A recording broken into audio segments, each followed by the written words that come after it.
closer or just leave Don's spot? What do you think? Oh, Don's here. All right, Don is here. All right. Hey. They know they've been here long. I did, and then I forgot you were here. I'm sorry. I know. Linda's not here. Yes. I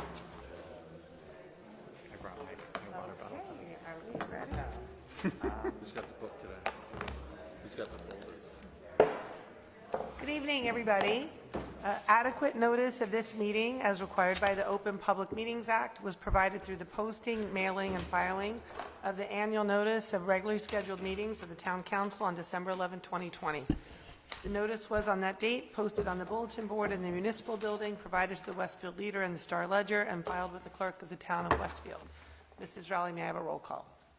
Mayor Brindle? Here. Council members Habegood? Parmalee? Here. LaGrippo? Here. Katz? Here. Mackey? Here. Contract? Here. Dardia? Here. Boys? Here. Please rise for the invocation, which will be given by Councilman Dardia, and remain standing for the salute to the flag. A prayer of thanksgiving. Gracious God, we thank you for this opportunity to call people for a meeting. We thank you for each and every one who's here today. You have blessed us with supportive people who seek the welfare of your people and your church, school ministry, business. Loving Father, we thank you most of all for being here in our midst. Let your presence be known and lead this meeting today. Thank you, Father, for we know that you are always here to support your people. We give you thanks and praise. Amen. Pledge allegiance to the flag of the United States of America and to the republic for which it stands, one nation, under God, indivisible, with liberty and justice for all. A few updates, Mayor, if you don't mind.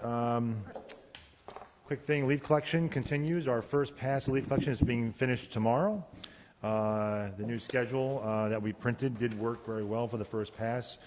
Although leaves are falling later this year, haven't had a lot of cold weather.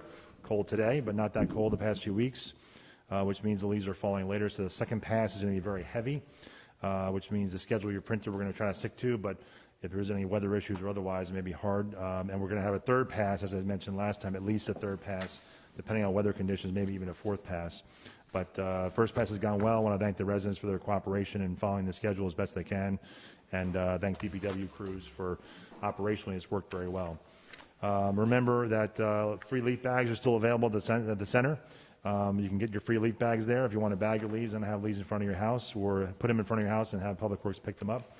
And again, no branches, pumpkins, hay bales, and mums in the leaf piles, as we have to bring the leaf piles to the county facility, and the leaf piles will be turned away if they have other material that contaminates the pile. Reminder for recycling this week, because of the Thanksgiving holiday, Zone 4, which is normally picked up on Thursday, will be picked up Friday, and Zone 5 will be picked up on Saturday. So there is a slight change, which was in the brochure we put out earlier in the year, but just a reminder for everybody. And lastly, paving. A lot of scheduling and other things going on with paving here. We have the town's last paving job, which is Willow Grove Road, is now scheduled to start next Monday. All the pre-work has finally been completed, which is the handicap aprons and other work that had to be done ahead of time. So the milling and paving is expected to start next week. There will be a detour plan because of the location of the paving, Tamaqua School, a lot of cul-de-sacs that are off of Willow Grove Road. So the police department has been working with our town engineer, working on, and the contractor on a detour plan to make sure that that's minimally impacted during the week. In addition to that, next week we also expect to have Elizabethtown Gas getting ready to pave Dudley Avenue. That's expected to start as well. Same thing there. There's been flyers given out by Elizabethtown Gas to homeowners along that stretch of road. And again, working on a detour plan now with the police to make sure we minimally impact. Again, Roosevelt School is on that street, as well as access to Franklin School, and it's a main thoroughfare like Willow Grove. Other streets that are in the queue starting the week after, assuming the weather holds. There's a grid on the south side, which is Drake Place, Roosevelt, Hort, Cumberland, Downer, and Paulstead. are all in the mix for one grid to be done, hopefully starting the week of December 6th. These are all Elizabethtown gas roads that they've actually done work on. They're going to have to come back and pave. So those are scheduled for December 6th. And following that, the other grid of Columbus, Grandview, Irving, Ripley, Elizabeth, Pine, and Sycamore. The other grid that's going to start in sequence after December 6th. And lastly, Hillside Avenue. That's also Elizabethtown Gas Road. That'll be the entire stretch of Hillside from Lawrence Avenue into Mountainside, touching New Providence Road. So those are all in the queue to be paved. If for some reason the weather does not cooperate and we cannot pave, they'll be moved to spring of 2022. There are other sections of or grids of roads that Elizabethtown Gas has been working on that they're not going to get to this year for paving, but the gas work is basically done, and those will be moved to 2022. And we're asking Elizabethtown Gas to come out and do some patching on those roads so they can get through the winter, and then they'll be paved in the early spring. And these are all roads that were already approved and done, or approved in our roads plan, both town work, Elizabethtown Gas work. If they do get moved to the spring, or the ones that do get moved, they'll be in addition to any of the roads we authorize from the town, or any other roads that utility work does work on, and they'll have to pave after that as well. So could be a lot of paving next year as well. So that's it. Thank you, Mayor. Excellent. Thank you, Jim. And just updates on a few things. So good evening. I just want to say thank you to everyone who's joining us, both in person and online. As a reminder, public comment will only be accepted in person, but and you can watch on Facebook, and the replay will also be available on Facebook, YouTube, and TV 36. I just remind everybody that the deadline for submitting volunteer applications is on Monday, November 29th.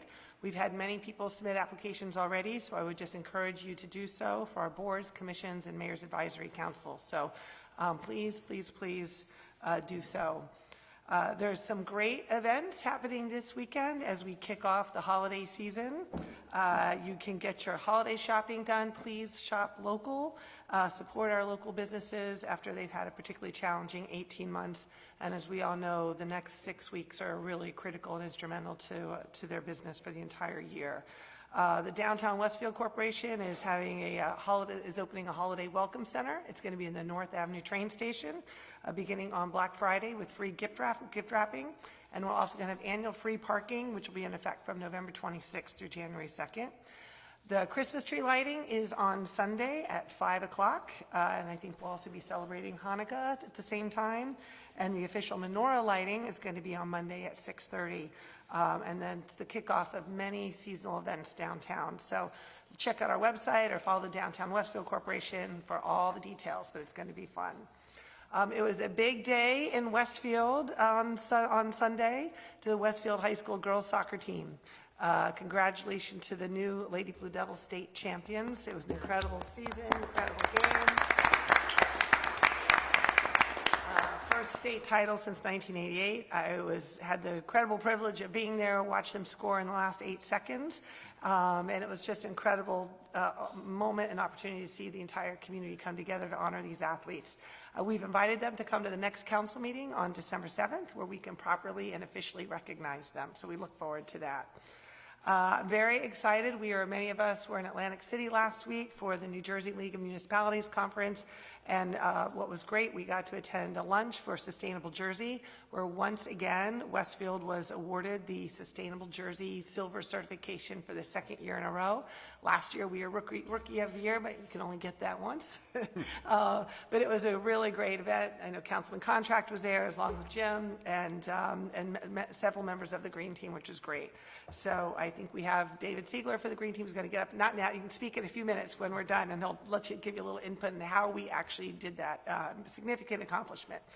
In particular, though, thank you to our town employees who are the ones that actually really make it all possible. I also, you may be seeing some activity at the Lord & Taylor property in the coming weeks and months. Many of you may recall the flooding devastation that occurred on Lambert's Mill Road, which particularly impacted a school on Lambert's Mill run by Union County for special needs students. And I'm happy to report that 2 of those schools, Lambert's Hill Academy and Hillside Academy South, are going to be temporarily located to the Lord and Taylor site until the end of the year. And it was just a really great opportunity and how that came together. I accompanied Chief Battalora to inspect the site with FEMA, and while we were there and speaking to the FEMA rep, she's like, do you have any malls that are closed? And I said, well, we have a Lord and Taylor, and that began a great process where Streetworks immediately raised their hand to see how they could help. It was not just a simple kind of process. I mean, there's a lot of, fire code. Our fire department has been really helpful, and architecture plans and state education department, DEA review, et cetera. So it's terrific. I think it's going to open in the next few weeks. They're going to be on the second floor. And they jumped through a lot of hoops to make this happen. And we're just thrilled that we can get these students, in particular these students who often have one-on-one support in the classroom. So we're very excited to have an opportunity to get them back in the classroom, at least for the remainder of this school year here at the Lord and Taylor site. So thrilled to be able to say that. Tonight, we've got several important items on the agenda. We thought everybody would be home cooking, preparing for Thursday, but we still have a lot of work to do. So on the public safety front, tonight we will be voting on a resolution to award a contract for the expansion of body-worn cameras for the police department to now provide this equipment for every officer, as well as upgrade our mobile video recording systems in the police cars by adding automatic license plate readers for all patrol vehicles. As I mentioned in a recent update, securing additional resources, new technology for the police departments is one of our key areas of focus as we implement additional public safety measures. So this was something that Chief Battalora had requested. He's made clear that the equipment tonight's resolution, the cost of which, very importantly, is going to be offset by grants and funding from the county, will be valuable to the entire force as we address not only car burglaries and thefts, but general crime in particular. So we're thrilled to be authorizing that resolution tonight. And we're also, once again, I just want to reaffirm this administration's commitment to really supporting and providing all resources and staffing levels to the police department. As I've said numerous times, the fact that they are now professionally accredited, one of the top 4% departments in the country, gives us tremendous amount of confidence in the resources that they ask are going to be used professionally and appropriately. And tonight what we're doing is another example of that. On the sustainability front tonight, we'll vote on an ordinance on second reading to align our electric vehicle infrastructure regulations with those at the state level. And we're also lastly going to hear from Chris Colley from our redevelopment planning firm Topology, who will be presenting a redevelopment plan that we'll hear on first reading tonight for a property on the corner of Prospect Street and Ferris Place. Many of you probably pass this property regularly in the parking at Trader Joe's or others. You may not realize it's owned by Westfield resident and business owner James Ward. And really, it's a project that he's been working on for 5+ years. In fact, this plan tonight is the first one to be presented that reflects the new guidelines for development in Westfield per our recently adopted master plan reexamination report, which we adopted a little over a year ago. James Ward has already been working with a lot of folks and stakeholders to bring this to fruition, including, very importantly, the Historic Preservation Commission and the design of this project. There's an old historic home on the property dating from the 1700s, which they are committed to restoring and historically designating, which they introduced at last night's Historic Preservation Commission meeting. So there's going to be a presentation that you're going to see about it. There's a lot of great care that's been, I think, they've taken into for parking and mobility and sustainability, which includes an 8,000 square foot green roof, which will be the first in Westfield, which is very exciting. As all our developments going forward, a portion of the units in this building will go toward the unmet need of our affordable housing obligation, generating some great will with the fair share housing, which is great. It's just worth noting that, like we have mentioned previously, redevelopment plans and redevelopment agreements are things that we're requiring on very key pieces of development as a means for us to be able to assert more control over what the outcome of that development is. It's also noting that this project will not be including a pilot. And we're very thrilled that it is being done by a local Westfield resident and someone who has already made significant investments in Westfield and is choosing to double down on his investment in town. So this is the beginning of a long process for this particular project.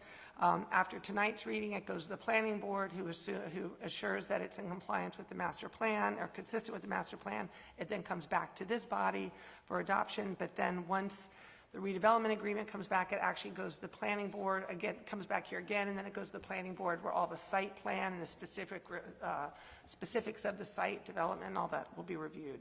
And there'll be a public hearing on that as well. So with that, we'll get to work. I'm going to introduce and invite David Siegler from the Green Team up to talk a little bit about the Sustainable Jersey certification, and then we're going to hear from our new library director. Thank you, Mayor. Good evening, everyone. David Siegler, Westfield Green Team member. On behalf of the Westfield Green Team, I'm proud to announce that Westfield achieved silver certification from Sustainable Jersey for the second year in a row and joins 52 other municipalities who were certified this year. This follows on the heels of our 2020 silver certification, the first year we ever got certified, and in which we also earned the Rookie of the Year award. Sustainable Jersey is a program administered by the College of New Jersey that provides tools, training, expertise, and financial incentives to support communities as they pursue sustainability initiatives that cut across all sorts of environmental, economic, and social categories. Every completed initiative that the Green Team and the town of Westfield performed was documented and submitted to Sustainable Journey to garner us over 350 points to achieve silver. Just some of these initiatives included, number one, partnering with Volta to install 6 electric vehicle charging stations in our municipal parking lots to encourage alternative energy. Number 2, partnering with Seal Power to create a town-wide home energy assessment program so residents can audit their home energy use, reduce their carbon footprint, and reduce their energy bills. If you're interested in that, search for Seal, C-I-E-L, Power, Westfield, and you can set up your own audit. Number 3, starting the Adopted Drain program, the first ever in New Jersey, in which residents can volunteer to clear leaves and debris from storm drains near them to help protect pollutants from getting into the Rahway River watershed and to mitigate local flooding. And number 4, organizing events like Free Market, Tour de Westfield, and Alternative Energy Fair. All of this led to the points to get us silver certification. If you want to see more of the actions that garnered us that certification, search YouTube for Sustainable Jersey Westfield. There's a great video to highlighting all of those efforts. So on behalf of the Green Team, thank you to Mayor Brindle for your leadership and commitment to make Westfield sustainable. Thank you to the Town Council for supporting the events and programs that earned us our certification. Thank you to our Town Administrator, Jim Gilday, and your staff for all the coordination and administrative support.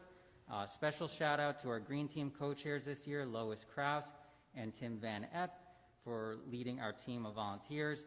To our Town Council liaison, David Contract, for answering emails and text messages 24/7 to help get us things done. And last but not least, thank you to all the volunteers, whether you're a Green Team member, resident, or business. We couldn't have achieved this without you. We look forward to scaling up our efforts in 2022 to meet the tough challenges ahead, make Westfield stronger and more resilient. If you want to get involved with the Green Team, it's not too late to volunteer for 2022. Find the sign-up page on the Westfield website. Happy Thanksgiving, everyone. Thanks, David.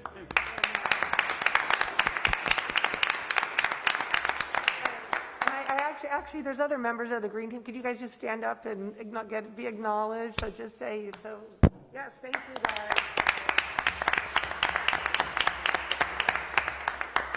Thank you, David. And I think we are now going to introduce our new library director, right? Alan Mcginley.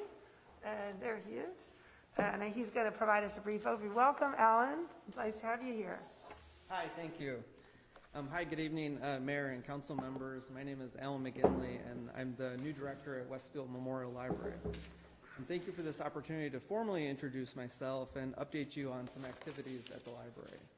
I live here in Union County, actually just down the road in Fanwood, and I've been working in public libraries for more than 15 years. Prior to coming to Westfield, I served as the director of the Teaneck Public Library in Bergen County. I'm passionate about connecting with residents, listening to their feedback, and using that to develop responsive 21st century library services. One of my first goals has been to continue reopening the library and safely restoring library services for Westfield residents. As part of our efforts to welcome residents back to the library, we have permanently eliminated overdue fines on most library materials. While it might sound counterintuitive at first, the reality is that studies have shown that late fees have virtually no impact on whether or not people return library materials on time, and instead serve as a barrier to access, particularly for children and seniors. Instead, we will charge replacement fees, but only if materials are not returned in a timely fashion. For most people, this will mean that they can enjoy borrowing library materials without fear of penalties. I'm also happy to announce that we will be extending our hours of operation in the new year. We're already open 7 days a week, but beginning January 3rd, we'll be open until 8:30 p.m. Monday through Thursday. So it's been a busy few months for us at the library. I'm very excited about what is on the horizon for 2022. We'll continue to work on implementing our current strategic plan with a focus on building a library that is responsive to the evolving 21st century needs of Westfield residents. Thank you to Mayor Brendel, council members, Administrator Gilday, and the town of Westfield for your ongoing support. And I wish you all happy and healthy holidays. And I'm happy to answer any questions you might have about the library. And if there are none, I'll just say thank you. Thank you. Very much. We had lots of fun. Yeah, welcome. Thank you so much. Okay, so Mrs. Rowley, do we have any advertised hearings? Yes, we have 2 advertised hearings. The first is for General Ordinance Number 2229, an ordinance amending the land use ordinance to supplement electric vehicle infrastructure regulations. Anyone wishing to be heard on General Ordinance 2229, please come up to the microphone, state your name and address for the record. Seeing no one, Mayor may close the hearing. This hearing is closed. And the second is for Special Ordinance Number 2224, a special ordinance authorizing the sale of town property known as 2011 Boynton Avenue in the town of Westfield. Anyone wishing to be heard on Special Ordinance 2224, please come up to the microphone and state your name and address for the record. Seeing no one, Mayor may close the hearing. This hearing is closed. Councilman Parmalee, please move for the adoption of Code Review and Town Property Committee ordinances. Thank you, Mayor. I'd like to move for the adoption of General Ordinance Number 2229 on second reading, an ordinance amending the land use ordinance to supplement electric vehicle infrastructure regulations. May I have a second? Second. Second by Councilman Contract. Any discussion? Please call the roll. Councilman Parmalee? Yes. Councilman LaGrippo? Yes. Councilman Katz? Yes. Councilwoman Mackey? Yes. Councilman Contract? Yes. Councilman Dardia? Yes. Councilman Boyce? Yes. Mayor Brindle? Yes, this motion is carried. I'd also like to move for the adoption of Special Ordinance Number 2224 on second reading, a special ordinance authorizing the sale of town property known as 2011 Boynton Avenue in the town of Westfield. May I have a second? Second by Councilman LaGrippo. Any discussion? Please call the roll. Councilman Parmalee? Yes. Councilman LaGrippo? Yes. Councilman Katz? Yes. Councilwoman Mackey? Yes. Councilman Contract? Yes. Councilman Dardia? Yes. Councilman Boyce? Yes. Mayor Brindle? Yes, this motion is carried. May I have a motion to approve the minutes from the Town Council Conference and regular meetings of November 9, 2021? So moved. Second? Councilman Grippo, any discussion? All in favor? Yes. Opposed? Motion is carried. Mrs. Rowley, do we have any petitions or communications? No, Mayor, I do not. Now it's time for open discussion by citizens. Anyone may come up to the microphone and speak to the council on any subject on which we have jurisdiction. Please state your name and address for the record, and please limit your comments to 10 minutes.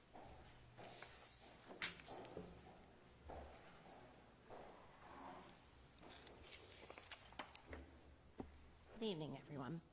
My name is Margaret Blanco, and I'm a resident of Scotch Plains. I'm sorry, can you spell your last name? Blanco. I'm a resident of Scotch Plains. I live at 2272 Sunrise Court. I've been a member of the Board of Trustees at Westfield Senior for over 3 years. During that time, I've helped guide Westfield Senior with one mission above all: to provide the best possible living conditions for the 300-plus senior citizens residing in the 2 buildings that we manage on Boynton Avenue. During my tenure with Westfield Senior, we have succeeded in doing that by every measure. Our facilities have been praised by the Department of Housing and Urban Development in New Jersey, and as an example that other affordable housing organizations and municipalities around the state should emulate. The Board of Westfield Senior has made it a priority to manage these properties responsibly. That means having funds in reserve to address upgrades to the buildings and to allocate grant money where it should go to services such as transportation, activities, and access to wellness programs. We do this without asking the town of Westfield to contribute a single dollar of municipal funds.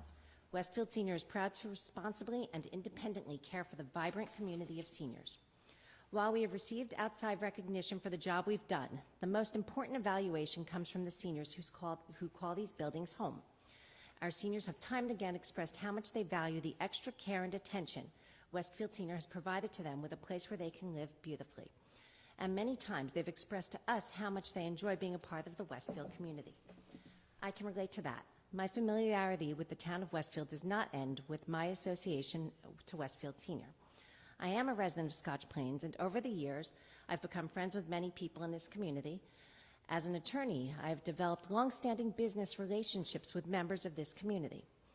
I understand how deeply the people here care about their neighbors, how deeply they care about community and looking out for one another, how much the people of Westfield value Westfield Senior as a special piece of what makes this town so great. As someone connected to both Westfield Senior and the Westfield community, I've been shocked and disappointed by the recent actions of Mayor Brindle and the town council here. Rather than doing right by the people of Westfield, including over 300 seniors who live in the buildings that Westfield Senior manages, the mayor and town council are seeking to use misinformation to politicize an issue that boils down to caring about people. The issue is about people. Senior citizens who, like all of us, have spent nearly 2 years living under the threat of COVID and now face the uncertainty of losing their valuable community because Westfield leaders have decided that the bottom line matters more than people's lives. The town's accusations against our Board of Trustees, which allude to the mismanagement of funds and intimidation of our senior residents, are false and libelous. These intentionally misleading statements are being circulated and stated as fact, despite knowledge that they are untrue. As a board, we take these actions very seriously and will hold those making false statements accountable for their actions. A recent document distributed by the town contained a number of the untruths to which I'm referring. Mayor Brindle has claimed that the town has attempted for years to negotiate a new lease with Westfield Senior. This is not true, and we have documentation showing it was Westfield Senior which, for almost 4 years, has approached the town consistently in an attempt to negotiate a new set of leases. In fact, as part of these efforts, we even planned and received approval for the development of 31 additional senior housing units. In contrast, the town has failed throughout this process to negotiate in good faith to the detriment of our seniors. Westfield Senior did not want or intend to file a lawsuit or begin a public relations campaign against the town. This was done as a very last resort, all in an effort to finally get the long-term leases that are needed for the security of our buildings and every resident who lives there.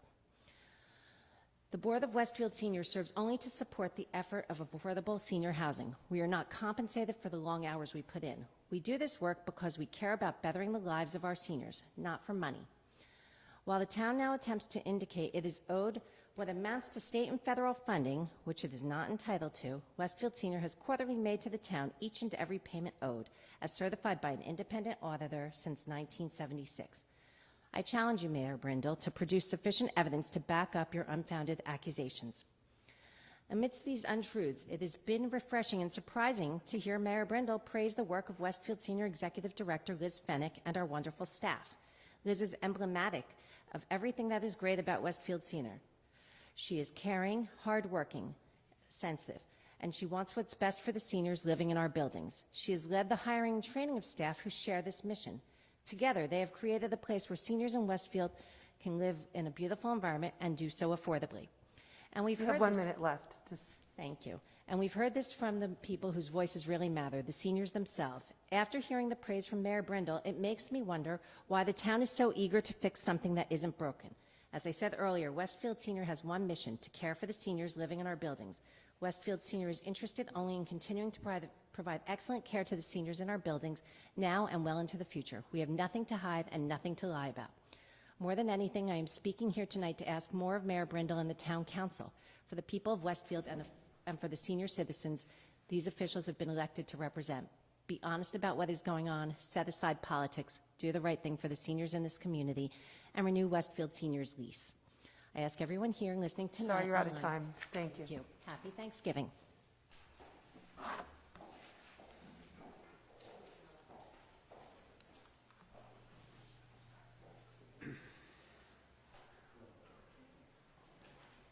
Anyone else?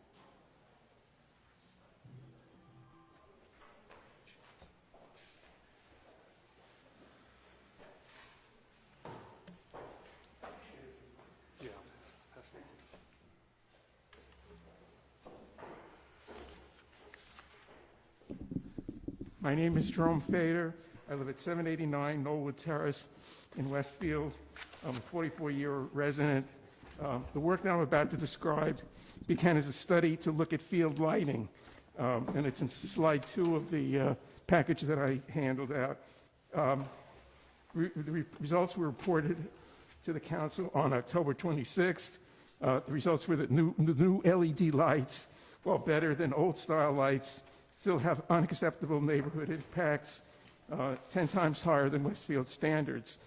Visiting the other fields provided a perspective on needs for sports fields compared with those for general education. So my talk is about the sports fields versus general education needs. Edison Field is used primarily as a general resource for the intermediate school. There's a broad diversity of users. General education users vastly outnumber the sports users. Slide 3 lists some of the other uses and other usages and users. And I'll run through them. Lunch, general recreation, frisbee catch, general running around, band practice, separate parts of the band and sometimes together, marching and cheerleader rehearsal, school events, graduation, football team exercises, walking, running, and hiking. The field is divided informally into parts. The parts can change momentarily and hourly. The field is accessed via multiple entry points. And I guess if you look at slide 4, the field is part of the access path used by students to attend school, which would create a problem if the field is fenced. All of the other sports fields, and I guess I looked at the 3 other sports fields, like Sid Fay and Oak Ridge Park and Scotch Plains, and all of those other fields were fenced. I don't know what Edison's plans are, but I guess the question is, will muddy boots and arbitrary footwear be allowed on the new field? And then there are maintenance issues. And if you look at slide 5, it's it shows the revised Edison Field plan, and it's I guess if you look at the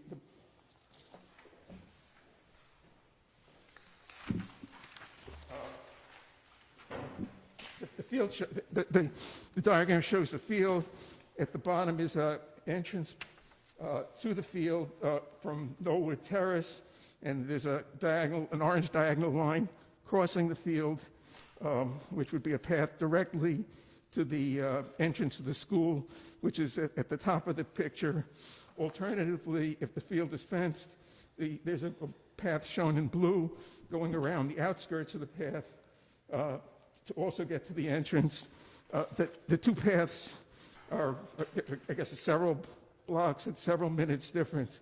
So if the field is fenced, we'll be adding several minutes and several blocks to the school, to commute to school.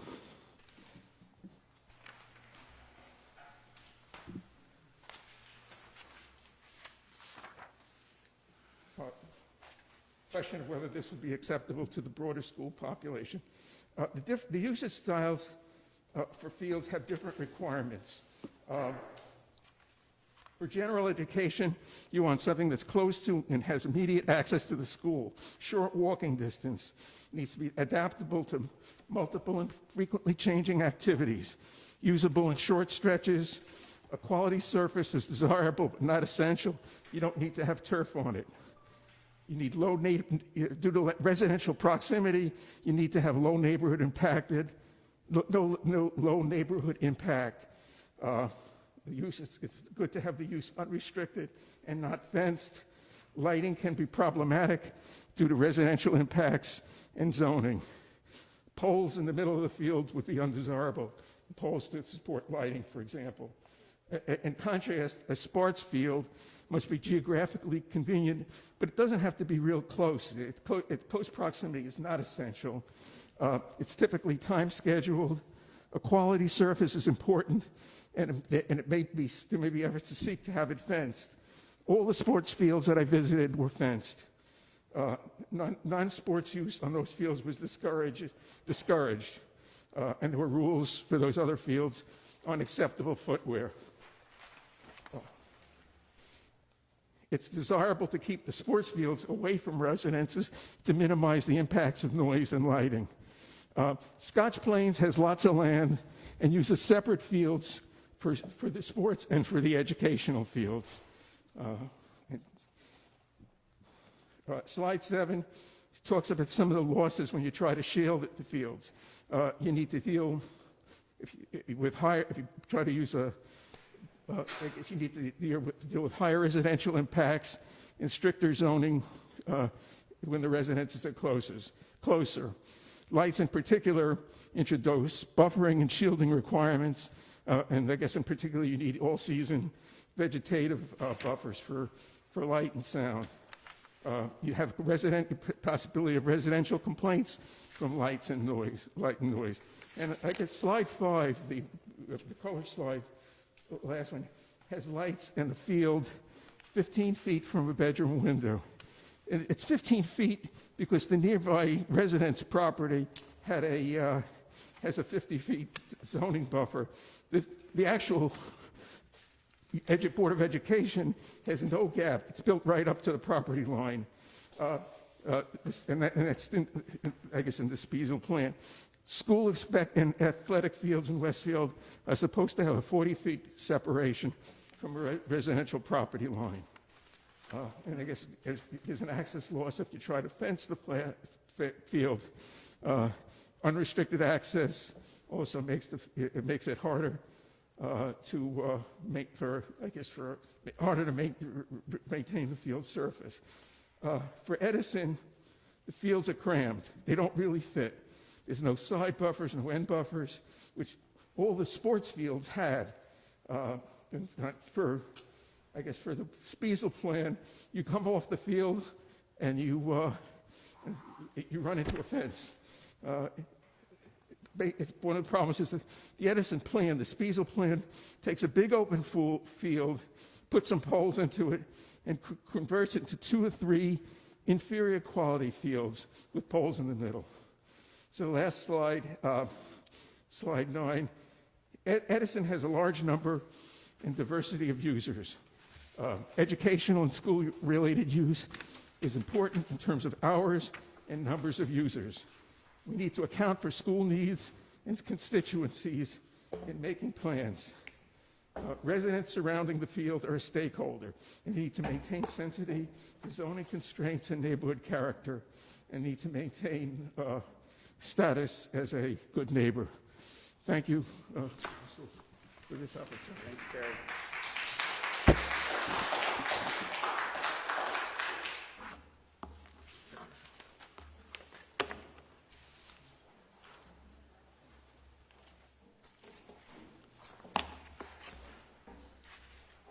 Hi, good evening.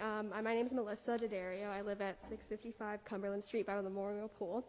I'm currently a senior at Westfield High School, and I'm a part of the Green Community Service Club. Our club looks towards environmental matters and any ways that we can help. So, of course, the turf installation at Edison is a debate that's been held for some time now.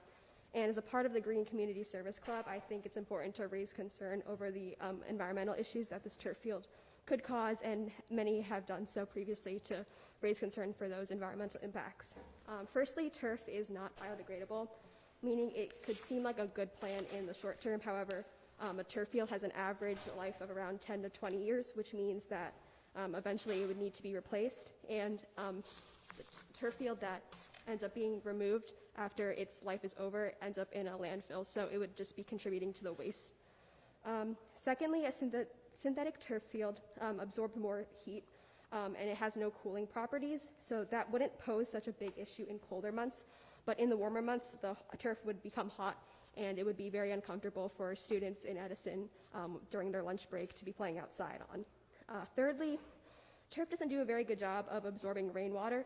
As we've seen, there's been some flooding that's happened recently, and Sidfay Field is, I believe, on Lambert's Mill or Raritan Road, and that could have been a good contributor to that school having a flooding issue.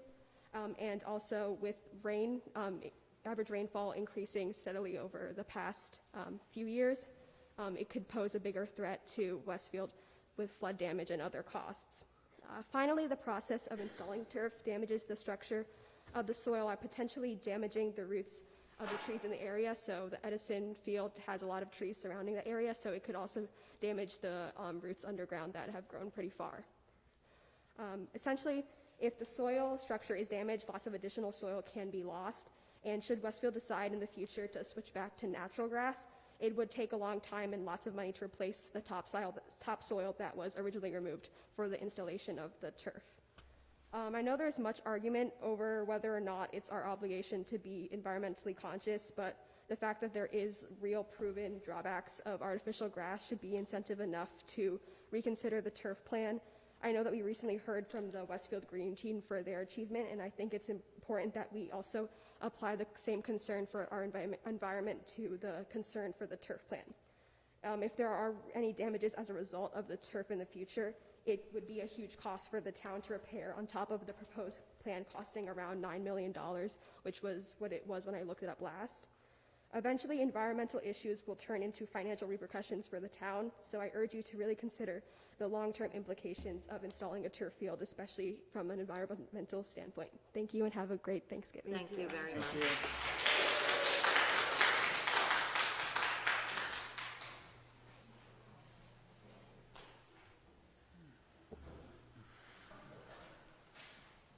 Hello, I'm Ashley Hu, H-U, and I live on 46 Faulkner Drive. So, hello, I'm also a senior at WHS, and I am the president of the Green Community Service Club. And I would like to follow up with what Melissa said and talk about, the turf fields. So, in addition to the negative environmental impacts, there are also many health problems that could be caused by artificial turf. The rubber crumb that is found in turf contains many harmful chemicals, many of which are carcinogens, and they increase the risk of many cancers, especially lymphoma. And adolescents are especially at risk. So sports fields are meant to be good for children, not cause cancer. So I believe that we should stick with natural grass. And I have a brother at Edison, and I would never want him to play at a field that would cause cancer later on. But on a lighter note, I've been talking to many people at my school, and they have given me some of their opinions on this issue.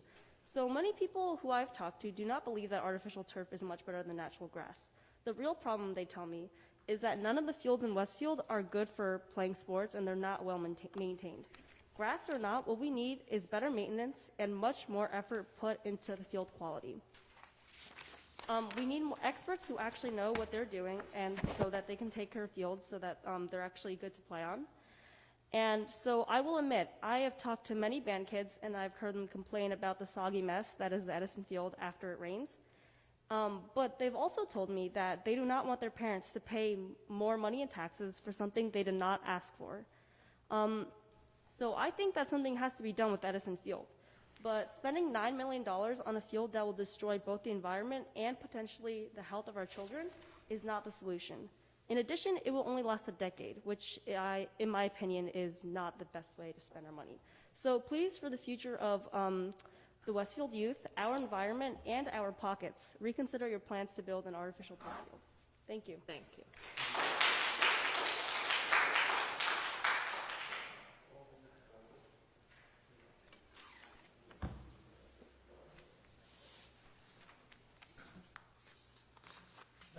Town Council. My name is Timothy Eaton. I live at 762 Knollwood Terrace. I want to talk about increasing field capacity and preserving our neighborhoods at the same time. After attending public meetings, town council meetings, Board of Education meetings, Recreation Commission meetings, and Board of Health meetings, and after reading many letters to the editor of the Westfield Leader, it is very clear there are better alternatives to the current Edison Field project plan. We can increase needed field capacity and at the same time preserve our neighborhoods. The current Edison plan calls for artificial turf and towering lights. The same is true for future projects at Memorial Park and Elm Street, as well as lighting towers at Tamaqua Park. Increasing hours at night is not the way to increase field capacity. This will cause more noise at night, safety and medical issues, and a deterioration of quality of life and home values in these surrounding neighborhoods. Notably, there is currently no parking plan for the Edison Field project. Cars will park on neighborhood streets near the field, resulting in more traffic congestion and the associated safety risks for pedestrians and motorists. There are alternative options for increasing field capacity. Other locations, such as the wooded area of Tamaqua Park, across from the Conservation Center, Roosevelt School, and other Board of Education properties, as well as the former Lord and Taylor lot, have all been suggested for review. The additional field capacity created at Tamaqua Park should include an evergreen buffer and additional trees planted at the park and around town to preserve the green theme. Hours of field capacity should be increased through more grass fields and not by more hours at night using lights. Towering lights do not belong in residential neighborhoods. Using artificial turf on existing or new fields is not safe for the people using the fields, especially children, and it's not safe for surrounding neighborhoods. More injuries, medical and safety issues, high heat, exposure to toxins and carcinogens, greenhouse gases, emissions, etc., increasing flooding, pollutants, poisoning our water, and seeping into neighborhood yards will ruin our neighborhoods. This is a heavy price to pay for supposedly reducing maintenance costs of grass fields. Grass fields are the right option, and we need to research better methods to improve and maintain our grass fields.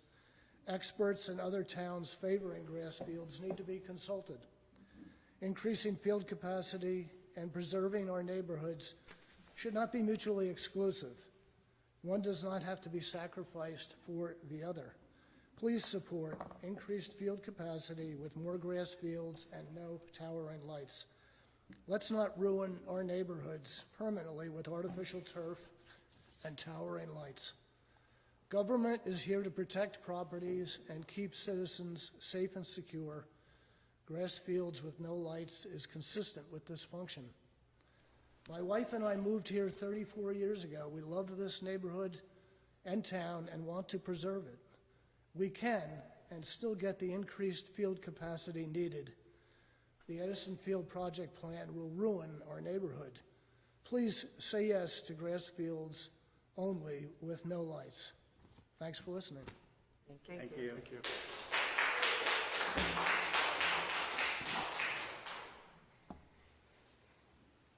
Anybody else? All right. Seeing none, I close this portion of the meeting, and I'll just address, I think, some of the comments. It looks like Ms. Blanco from the senior housing, as usual, they tend to leave before we get through the comments. And I just want to, for the public and for the official record, I just do want to make a few comments in response to what her claims were. You know, we can't reiterate enough that there is no issue or uncertainty for the seniors that live in senior housing that they're in any jeopardy of losing their homes. That's categorically false and not true. And we actually hosted a meeting here 2 weeks ago for many, many residents of the Westfield senior housing here to set the record straight. And they were 100% supportive of the town and the efforts. And they would like to see a replacement of the Board of Trustees and the place run by a new management company, and that's what we're working towards. This is not an issue with the administration or the management of that entity. It is strictly a dispute between the Board of Trustees and the town, which should never, ever, ever have involved or even been engaged with the residents of that community. And it's incredibly unfortunate that the trustees chose to bring them in as pawns in this, and many of them were frightened. Many of them came in their SOS T-shirts thinking that those T-shirts were given to them by the town in support of our efforts. And just to tell you the lengths of how disrespected the residents of the senior housing are, they actually had someone come in dressed in a Grinch costume to try and disrupt this meeting with residents. And I thought that was an incredibly low bar, and it just showed how unseriously they're taking these negotiations and how much they're disrespecting the residents, which was very evident to the seniors that were at this meeting. So as an attorney, she should know this isn't something that should be litigated in public. So I always find it unfortunate when they come up and start talking about specific claims. So we are absolutely 100% committed and aligned to resolving this in a way that respects our fiduciary responsibility to our taxpayers, but also more importantly, to really the well-being of the residents that live there. And I can only reiterate this administration's commitment to continuing to do that and resolve this in a way that is respectful of the residents that live there. So I'm sorry, once again, they leave before we can actually comment, but I feel really confident and comfortable about how this process is moving through the courts, and incredibly, incredibly sorry that any of the residents have been brought into this. Regarding, I'm just trying to think if there's anything else related. Most of the rest of it, I think, was related to fields. And I'll just make a few comments on that, because I've been trying to be fairly, let this process play out a bit. And I know a lot of the concerns that we hear from the Green Team and the residents and the environment. And I think tonight, the fact that we actually achieved another year of silver certification is an acknowledgement of this administration's record and commitment to the environment. And so I know you asked, how do you square being a sustainable town with turf fields? I don't believe in litmus tests and that everything has to be all or nothing. You are either all this or you're nothing. And by arriving at a conclusion that we're proposing turf at Edison to solve a 20-year problem doesn't suddenly erase our 4-year record as environmentalists of this administration. And I've also been doing my own research, just like everybody's an expert, not to mention all the professionals that we've had up to this date. And there has been a lot of progress in turf. New turf is biodegradable. It's not necessary to have to go into landfills. It can be made into new foam padding for turf fields. There's a lot of progress that is made because they also recognize the need to make things sustainable. And I will say, when you talk about capacity, this is fundamentally a capacity issue. And if you can look at, would we love to have well-maintained, perfectly manicured grass fields all over town with no lights? Of course. But that's not the nature of the dense town we live in. And unfortunately, if we could have done that, it would have been done already. And so we're trying to solve this really difficult problem in a way that works best for the community and the sports community and the schools that could benefit from this, be responsive to our environmental record, but be good neighbors. And we're just trying to figure that out. And I don't think that's all or nothing. And I think that we need to work together to figure this out. And I will say, I'm not convinced, quite candidly, that there is not a solution, immediate solution for capacity that doesn't involve artificial grass. That's my opinion. And I've done my research too. And you could look at cost, but fundamentally, on a cost per playable hour, the math doesn't work. And so we still have my 100% concern, and has been from day one, is safety and security, period. And we have work to do on that. And so I can tell you, though, we're going to continue to move this process forward. We want the neighbors and the Green Team to be participants in this. But to think it's all or nothing, it can't be. We have to find a middle ground. And so we are going to continue to go forward, and we will continue to ask for your input. The Rec Commission will continue to lead this process as they should. And I hope we'll arrive at a conclusion that's going to be, everybody's going to have to give a little. Everybody. And I don't know what that solution looks like yet, but we're going to get there. And I appreciate all you guys being here all the time. The passion is evident. There's no question. And we've heard you. But we also, and everybody's an expert. We can all point to anecdotes all over the country that show, that can support a particular bias that we might have. But we do need to look at this objectively, and we do need to weigh in. And I think when we're prepared, we will have hopefully answers to lots of different questions and solutions for all of this. And yes, Jerome, to your comments, Edison is of course a huge stakeholder in this. And of course the students are a component. If Edison School wasn't some beneficiary of this, I don't know why they would move this forward, including the bands and everybody. So you just need to understand, we're working hard to come up with something that works for everybody, but you guys got to work with us too. And we're committed to doing that. So there'll be more to come. We are waiting for parking and traffic. We're waiting for more information that the neighbors and others have requested about capacity and true grass.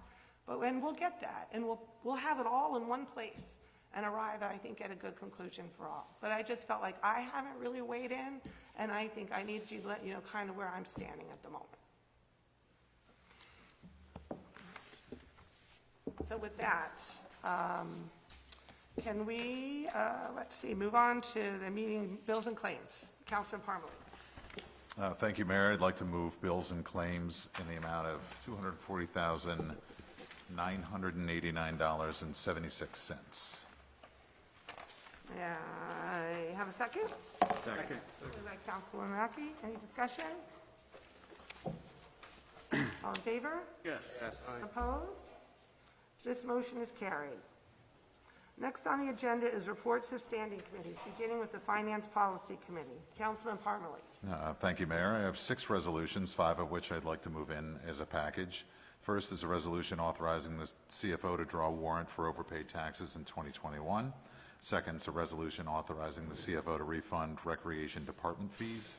The third is a resolution authorizing the CFO to refund dumpster security payment.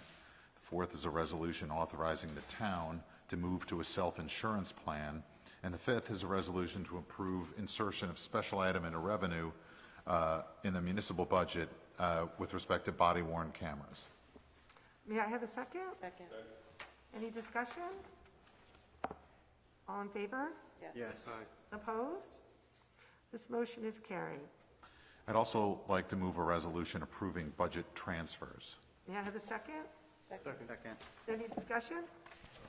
Please call the roll. Councilman Parmalee? Yes. Councilman LaGrippo? Yes. Councilman Katz? Yes. Councilwoman Mackey? Yes. Councilman Contract? Yes. Councilman Dardia? Yes. Councilman Boyes? Yes. Mayor Brindle? Yes, this motion is carried. Lastly, I'd like to move General Ordinance Number 2230 on first reading, an ordinance to amend General Ordinance Number 2154, entitled An Ordinance to Amend the Code of the Town of Westfield, Chapter 2, Administration, Article 2, Town Officers and Employees, Division 3, Personnel Positions and Salary Schedule, Section 2-12.28, Schedule. You did that very well. May I have a second? Second. Second by Councilwoman Mackey. Any discussion? Please call the roll. Councilman Parmalee? Yes. Councilman LaGrippo? Yes. Councilman Katz? Yes. Councilwoman Mackey? Yes. Councilman Contract? Yes. Councilman Dardia? Yes. Councilman Boyes? Yes. Mayor Brindle? Yes, this motion is carried. Next is the Public Safety Transportation Parking Committee. Councilman Dardia. Thank you, Mayor. I would like to move a resolution to award a contract for the purchase of body-worn cameras for the police department. May I have a second? Second by Councilman LaGrippo. Any discussion? All in favor? Yes. Opposed? This motion is carried. Last is the Code Review and Town Property Committee. So we are going to now take a 2-minute recess to allow our planners our to setup? set up their presentation. It's not as easy as Zoom because we can't just click a button. Yes. So we have Phil and Chris somewhere here. We're going to set up, and the council Pulling members. up our 5th grade elementary school Yes, screen. we'll come down to the audience and we'll give them a chance to set up real quick, and then Got it. Okay, sounds good. then we'll have the presentation. Then we'll go back on the dais here for the consideration of the last ordinance on the agenda. Sounds great. Okay. Down there, probably?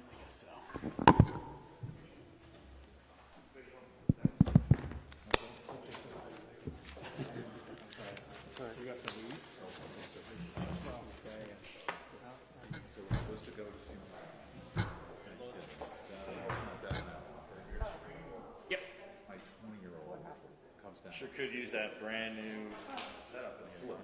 No, I'm going to brace it.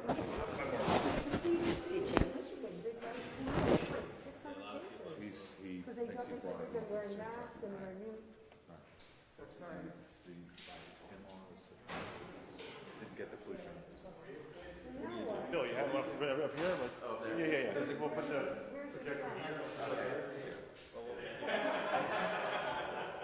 It's all or nothing. It's not me. But did he go home?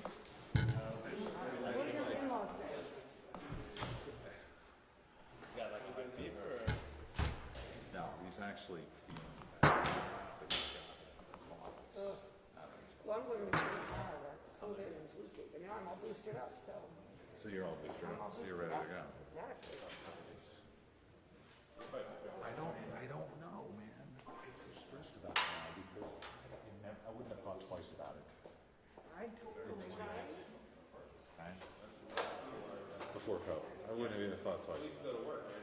Yeah. Yeah. Yeah. What are you gonna do?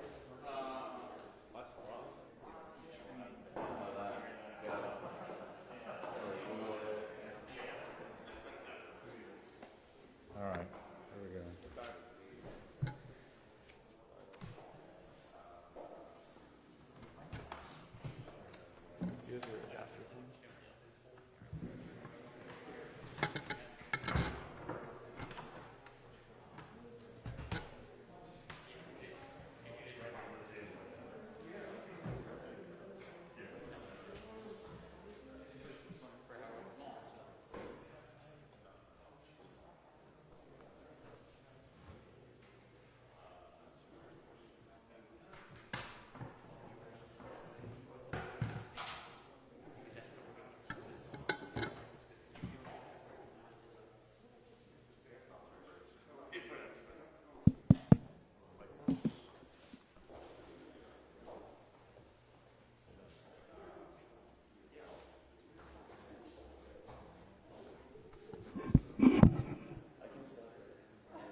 Thanksgiving, Jim.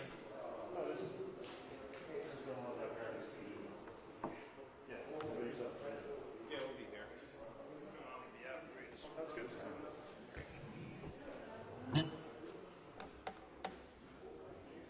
Get that?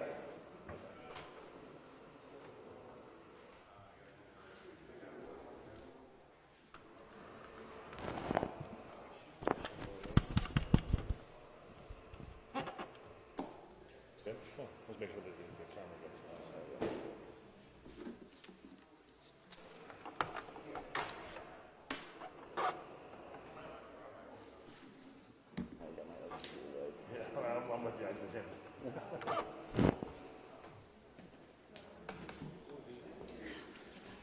here, I get Yeah, I'm going to stay here. It's easier to write.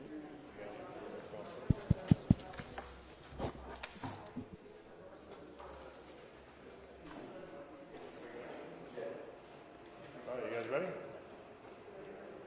Scott. There are a couple of them. You guys ready? Some of you?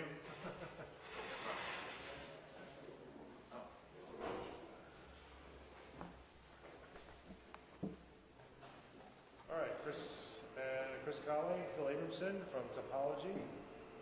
Feel free to begin the presentation. Okay, terrific. Thank you so much for having us here this evening. Am I allowed to take this off when I speak? Okay, thanks for having us this evening. My name is Chris Colley. I'm a planner with Topology. We're your redevelopment planners. I'm joined by Phil Abramson, principal of Topology. I guess this is probably our fourth or fifth presentation in front of this body, but I think it's our first time in person. So, hello. Nice to see you all in person.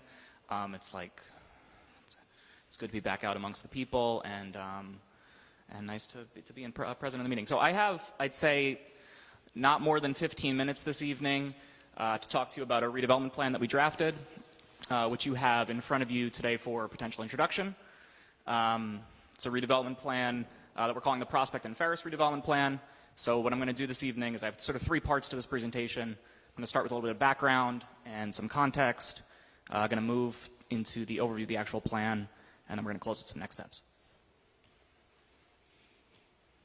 Okay, so, one of the nice things about having a sort of prolonged relationship with the community, like we have here in Westfield, is we kind of get to see the different pieces of redevelopment in action. And this is the third redevelopment plan that we've drafted for your consideration. And sort of all of them have different pieces, but they all sort of focus and center around the different benefits and the different opportunities that redevelopment presents. So you've seen something similar like this from me before, and the plan that we have for your consideration this evening, I think sort of touches on a lot of the different benefits that redevelopment plans can bring, some of which you've seen before and some which you haven't. So, when we did the South Avenue plan, I spoke to you a lot about sort of specificity of design, right? Like how detailed you can get in a document, a planning document, in a redevelopment project that you can't in other projects. For that project, we also talked about sort of public benefits, how you can require public benefits in these projects that you couldn't through traditional zoning. The Handler plan was also sort of interesting and different in that it accommodated like really unconventional land uses that would be difficult to define in traditional zoning. We used the redevelopment process to sort of create those and capture those and explain those. And then lastly, of course, there's sort of an extra element of control in the redevelopment process that you can't get through traditional zoning. So I give you that little bit of history because I think that the plan that we're talking about tonight hits on all those things: design, unconventional land uses, public benefits, redevelopment agreement control, but sort of adds a fifth little layer to that cake, which is historic preservation. And historic preservation is a common thing that you focus on in redevelopment and something that this plan today touches on. Okay, so that was quite a bit of prelude about what we're talking about with the plan. I have to tell you where we're actually talking about. So the properties that we're talking about this evening are located on the corner of Ferris and Prospect Street. It's 3 lots. They're a little under 1 acre. This is Prospect running across your screen this way. This is Ferris going across your screen this way. 3 lots. And sort of the most important building on the property, and really like the starting point of our story this evening, is this historic structure on Ferris Place. This building has quite a bit of history. It's constructed sometime in the early 17th century in a different location. It was moved to this location at some point in the early 18th century. It's had a couple of different occupants. Records suggest that the earliest occupant was a man named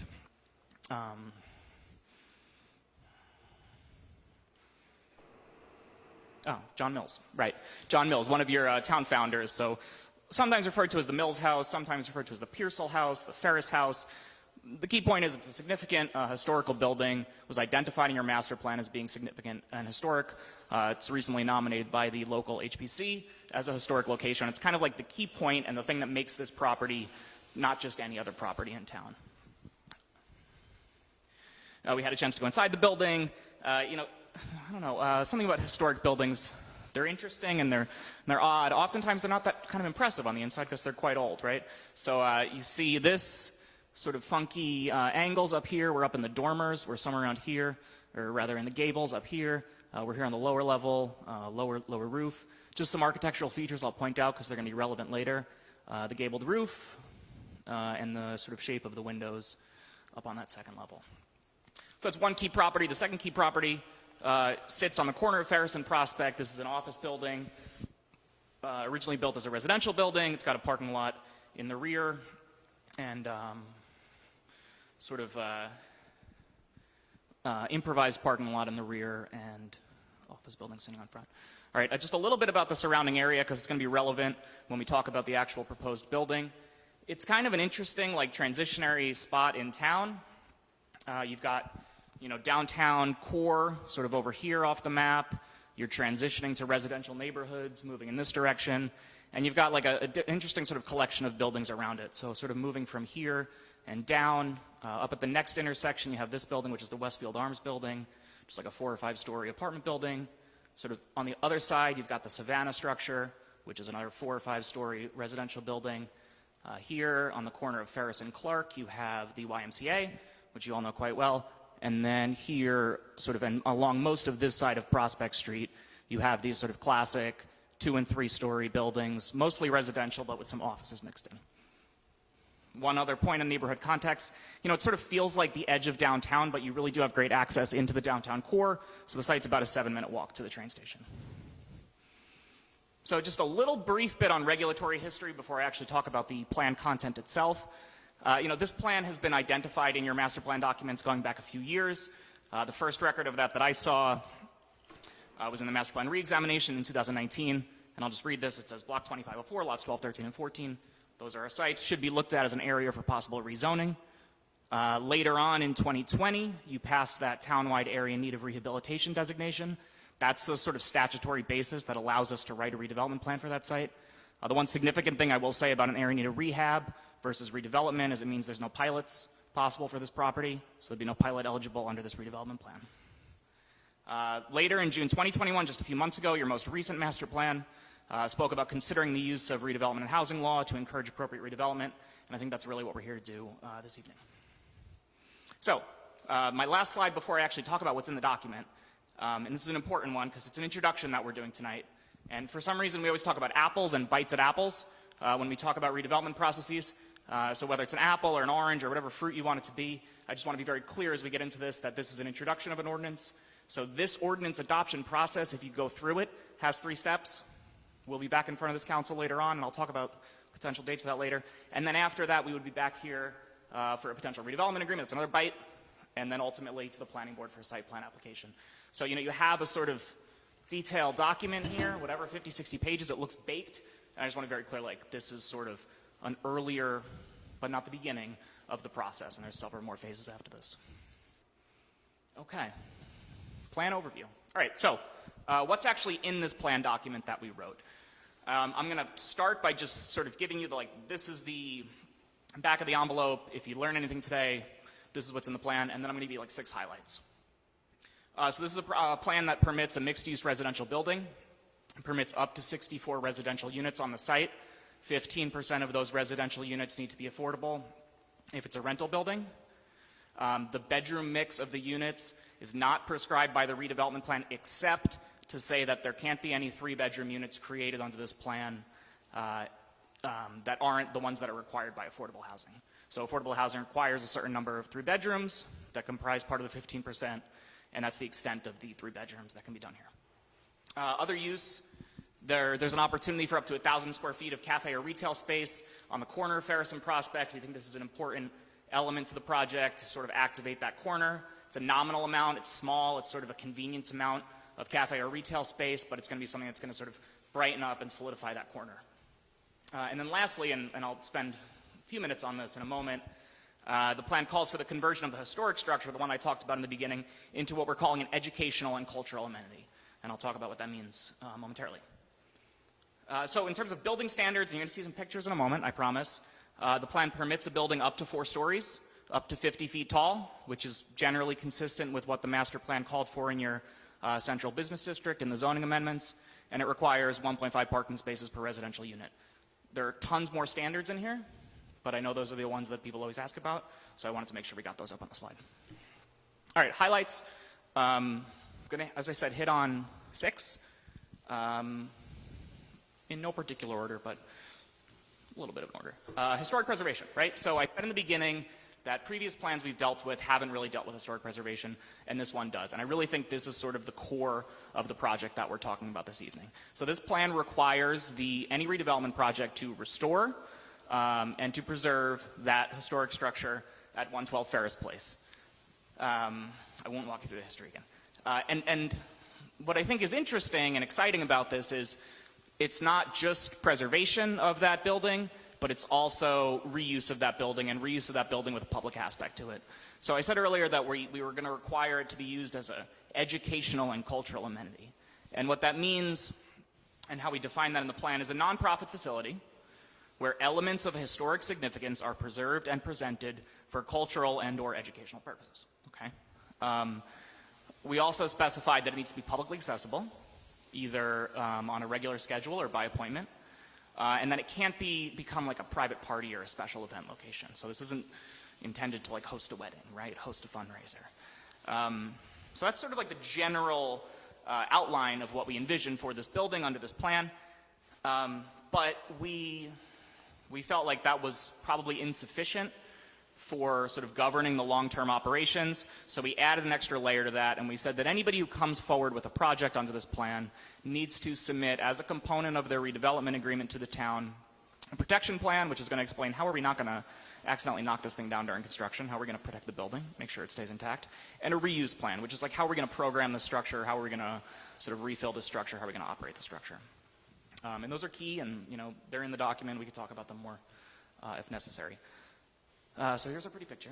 So, you know, we at Topology pride ourselves on design quality, and we worked to try and create really rigorous design standards on this. This is a conceptual rendering that's included in the redevelopment plan as a sort of guideline. I have, I think, 6 architectural features that I want to just point out real quick in here. So one, like the plan is very specific about the materials that can be used.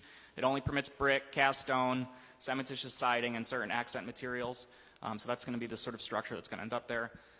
2, like sort of orienting the massing at this corner and making this the really prominent point of the building. This is the corner that faces downtown, is sort of central to the design element and the design quality. You can see how it sort of tapers away from that corner. 3, and this is something I'm particularly excited about, the plan calls for direct entry residential units along here on Prospect Street. So this is sort of like a stoop element. So those units, I think, will help sort of transition this building into the adjacent residential communities.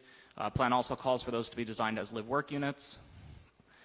4, like, you know, one of the challenges we're always facing is how you can sort of take a big, long facade and break it up so it doesn't feel like a big, boring building. So, you know, we have a lot of standards in there about articulation, sort of different ways that the building can move forward and recess back, still looking like a building, but not being as boring, frankly. And then lastly, and I pointed out these sort of gables on the adjacent building earlier, we want to make sure that there are building features that are sort of consistent with what you see in Westfield. And, you know, we have these gables here. We've got this sort of strong cornice line here and other sort of contextual features. So architecture, you know, we can talk about more if necessary, but sustainability, this came up just a few moments ago, and I think any sort of redevelopment project should keep this front of mind. Like, it's pretty apparent if you just look at the first slide I showed you and then that slide, like, there's more building on this site than there was before, right? You need to mitigate that in some way.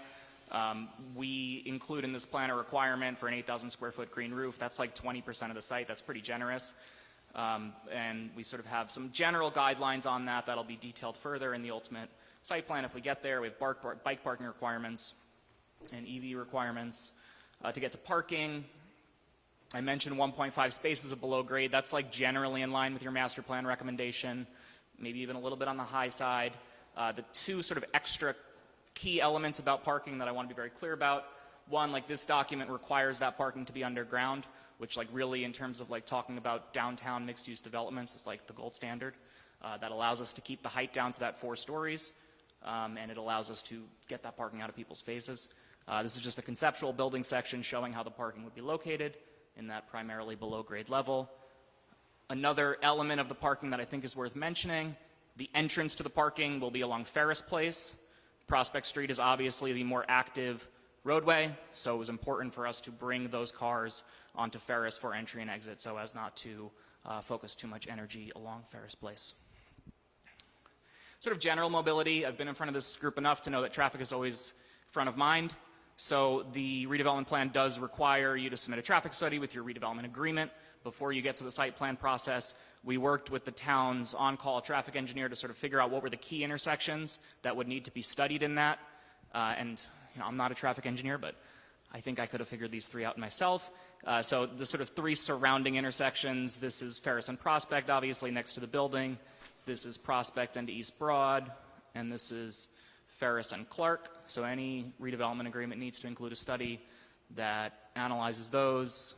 Streetscape improvements, right? This is sort of edge of downtown. Luckily, your master plan has a lot of detail about what sorts of streetscape improvements you should be making as you sort of move away from downtown. Master plan classifies this as a downtown edge street, which is sort of a transitionary street, and the plan requires streetscape improvements in accordance with that. So I think this is my last sort of plan-specific slide, and this again is just a conceptual site plan. This would be compliant with the project, but is not included in the redevelopment plan. I'll just note that we do have a lot of other standards in there, which I'm not going to bore you with, about landscaping, lighting, buffering, utilities, etc.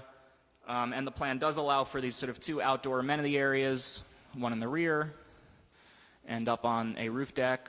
And we include a lot of standards in there about how those spaces should be used and how they can be used in a way that doesn't create nuisance for surrounding areas. So I'm about 1 minute and 20 seconds above time where I said I was going to be, but I will wrap with some potential next steps. As I said, we're here, potential introduction, it's on your agenda. Should you choose to move that forward, there's a planning board meeting on December 6th where we would go and present how we interpret this plan as being consistent or not with the master plan. I believe it to be consistent. After that, we would come back to this board, we'd have a public hearing, a second reading, and potential adoption. And should we make it through those 3 steps, ultimately we'd come back with you for a redevelopment agreement with a whole series of attachments, and then finally on to a site plan application. Okay, so that concludes my presentation. Thanks for listening. It's sort of odd to be back in person, actually, once I started talking. But thank you very much, and we'll take whatever questions. There's up to 1,000 square feet of retail spaces permitted, and that would be, so this, you see how these sort of big windows here? Oh, so this could be, I mean, this will likely be retail, up to 1,000 square feet of retail permitted, otherwise it would be a lobby space. Minimum of 12 feet. They're pretty good, yeah. Mm-hmm.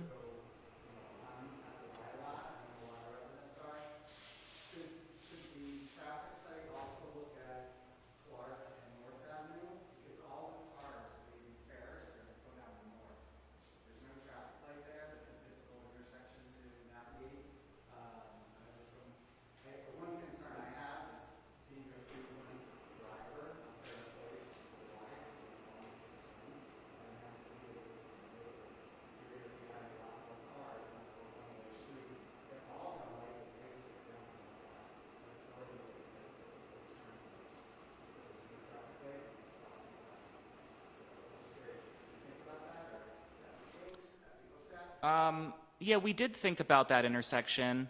I mean, like, there's an element of sort of like throttling, right? So like anybody who gets to this intersection is going to be like capped, like when we're counting sort of trips and people traveling, like anybody who gets to this intersection is going to be sort of counted. We didn't include that in here. I don't know if under a redevelopment agreement if we could tack another intersection on. So you know, we considered it, we didn't include it in the list. Yeah, I would ask that it be looked at because it's all a big system, Mm-hmm. right? It's a one-way street, and most of those cars are going to exit down North Avenue, which is a very big system. I consider it a five-way street. Mm-hmm. I always appreciate that, and certain people live around there. I don't represent this part of the town, Mm-hmm. but I would think that people would be concerned with that. I guess my other question is just about density, Mm-hmm. which is, I think the building looks beautiful. You guys did a really nice job. But how's the density compared to the other structure? My initial reaction was it looks a little bit. Mm-hmm. But I like it. I love the green roof, but I'm just curious, how does it fit in density wise to Savannah, Right. Westfield Arms, to Yeah, I think on a units per acre basis, it's probably a little higher, but I think because we buried the parking, the building from the street is not going to feel as imposing as the Savannah does, right? So like the Savannah, when you walk by it, if you're going down Prospect Street, you kind of have that stone first floor, right? There's really no sort of pedestrian first floor. Because of the way that Prospect Street element is designed, like you're going to feel, in my opinion, you're going to feel the building on the first floor, and you're going to feel the sort of residential entryways, and you're going to feel the lobby space on the corner, and you're not going to feel the sort of height of the building, just the way it's designed. Right. Yes.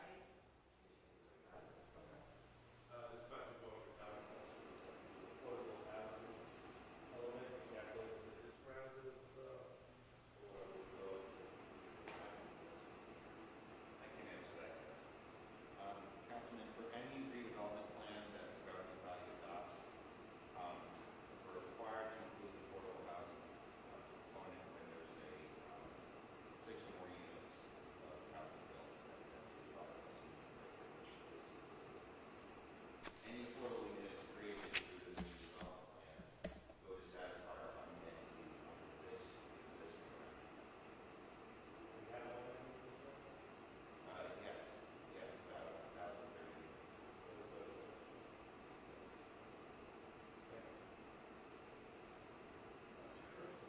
Second, what Councilman Conceptual said about trying to include North Avenue and Clark intersection in that traffic impact study. So when do you think that will be available to share with us, and how will it be shared?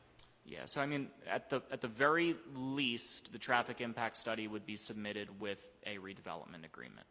That's the way the plan is structured. So, you know, the beauty of the redevelopment agreement is that you all have a lot of control over that process.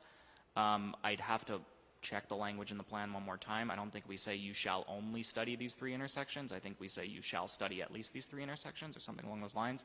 Like if the council ultimately feels that a 4th intersection needs to be studied, I would suspect that you could do that under the agreement. I do just want to like sort of caution us though in terms of like the limitations of traffic and sort of allocating burden on different projects, right? Like if there's a very challenged intersection presently, you all have to kind of be judicious about like how much burden do we put on one project to deal with a sort of pre-existing condition, right? I get it. And, you know, the fact that you have those other intersections included, especially East Broad and Prospect, which is a notoriously tough one. Right. Pedestrians as well as drivers. That's great. But when did you say it would be available to study? So the plan requires that any redevelopment agreement, which would be something that comes after the plan is adopted, includes a traffic study as an attachment to that.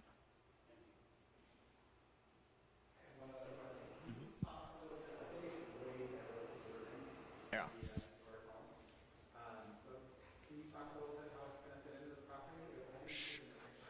Yeah, so it's right. Yep. So the question is, where will the historic home go? And you know, so this is a conceptual site plan. As I said, this isn't actually in the redevelopment plan. But the objective is that the historic home would be located generally in the same location it is now, along Ferris Place.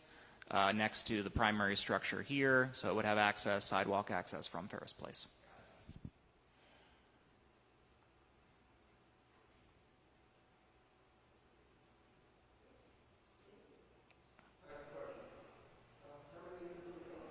$64.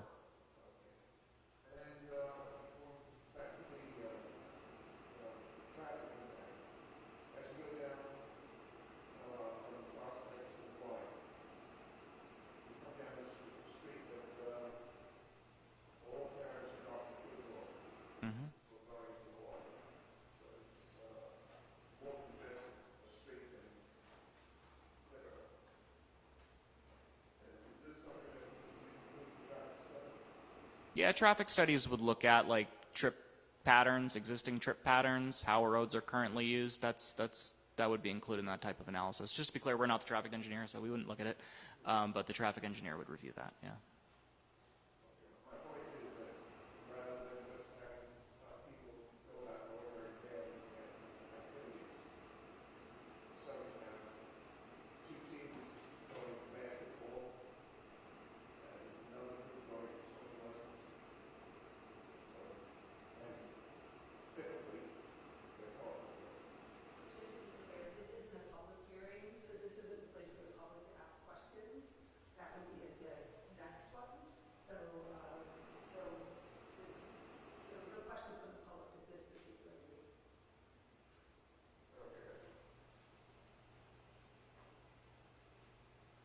Any other questions?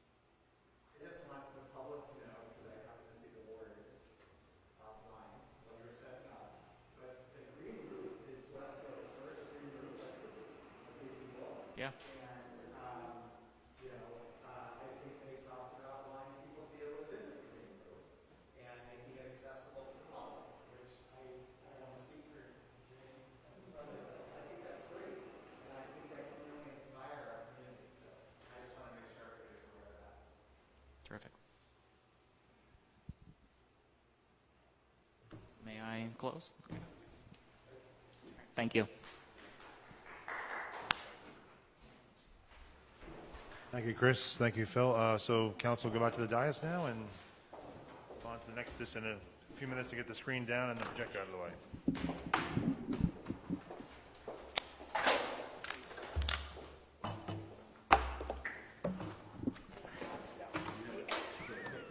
Were you in the AV crew club at school? I was. I'm sure you were. Got a text message about people couldn't hear me.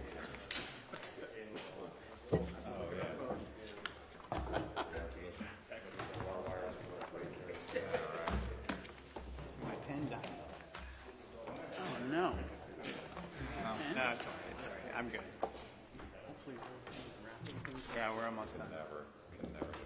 Yeah. I know you got a few full ones.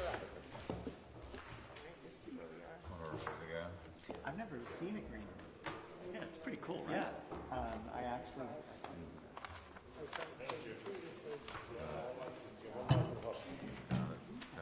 got it. That last page. Yes, sure. Tremendous. Nope, yep. Oh, no, I'm sorry, you were right. I should've gone. Yep. Oh, yeah, there we go. You're right. I did, I was just gonna hear you say it twice. Okay, back to our, thank you all very much, and thank you, Chris, that was great. Thank you. Back to our regularly scheduled program. I think we're over to you, Code Review and Town Property, Councilman Parmalee. All right, thank you. Lastly, I'd like to move General Ordinance Number 2231 on first reading, an ordinance adopting the Prospect and Ferris redevelopment plan. May I have a second? Second. Any discussion? And I have to say, I would just like to make a couple comments. First, hats off to Topology, because I think they've done an exceptional job shaping this. And I think it's a pretty exciting time for Westfield that this is our first project that reflects the master plan reexamination that was driven by such significant public input. And I'd also want to commend the wards who have been incredibly patient for years and then waiting for this, and most importantly, have really taken the input from so many different stakeholders to heart, and understanding the importance of that historic structure to the town, the architecture, and the sensitivity that we have to the neighborhood. And I think it's going to, my personal opinion, I think it's going to be a beautiful project for Westfield, and I just want to thank everybody that had a role in doing it. And I agree with you.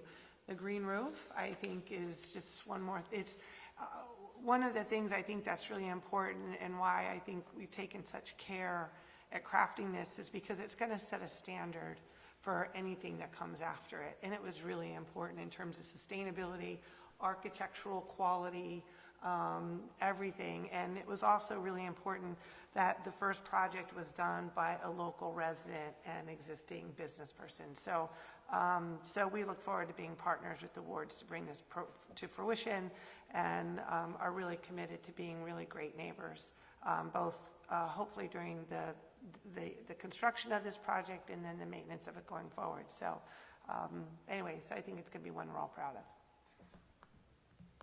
Please call the roll. Councilman Parmalee? Yes. Councilman LaGrippo? Yes. Councilman Katz? Yes. Councilman Contract? Yes.